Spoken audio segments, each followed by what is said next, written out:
What's up, everyone? This is Todd Hazelton with Techno Buffalo. You're looking at a white box, but inside this box is actually Sprint's Optimus G from LG.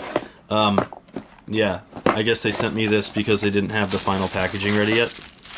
Here's the phone.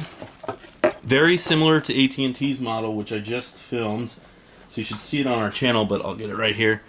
Very similar looking, but you'll notice this one kept the 13 megapixel back. It has absolutely no Sprint branding on it, which is kind of strange. It just has the LG logo.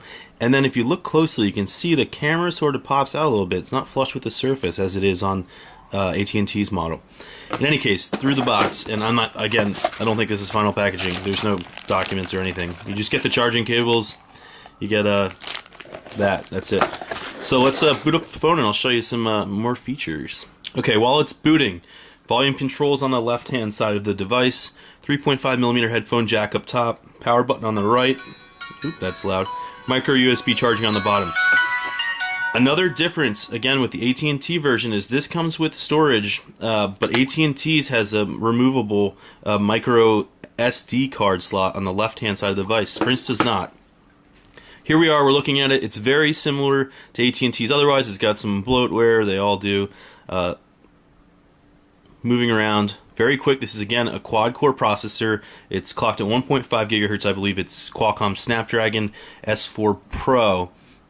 Super, super fast, 2 gigs of RAM. Everything's been amazing on these devices so far. Let's see, no downloaded apps. Widgets, your standard fare here. This is running Android. Ice cream sandwich. LG has said that a Jelly Bean update is coming. I don't know when. You know that usually takes months. This should be a 4G LTE device. Here I am, though, and I have 3G in New York City, which is supposed to be one of Sprint's LTE markets. Quick memo. I went over this in the AT&T video. I'll show you here. It's really easy to use. So when it's activated, you can use it to, say, circle something and say, hey, this is the app that I told you to download, so go get it, and then save it. And you can save it to your notebook or gallery. I prefer gallery. And then send it off to friends. So it's great with maps. I don't want to bring up the map because then you guys are all going to know where I am and come and get me. But say on the calendar, and then I go to quick memo, and I say, this is the week that I'm going on vacation. Don't tell John.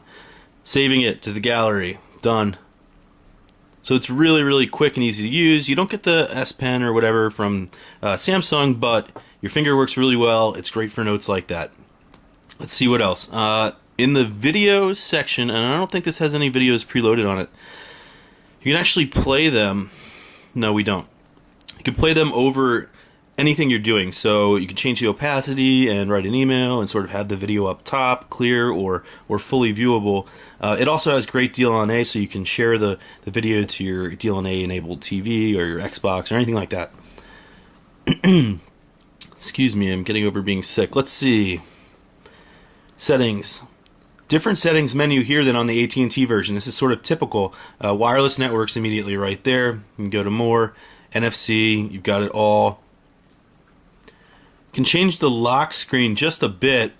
There's different clocks and shortcuts you can have on it. This one's cool. I like this one the best because it just looks awesome. You can have your owner info on there, everything like that. There's also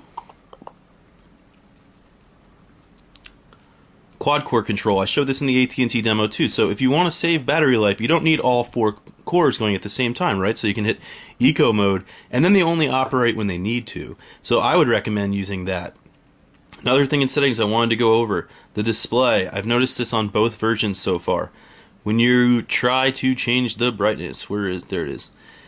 It's at 63%. Sometimes it says it's too hot to go to 100%, and it'll go back to like 66%. So that could be something with the quad-core control. I'm not sure yet. I've seen various reports online, but it has happened to me every single time.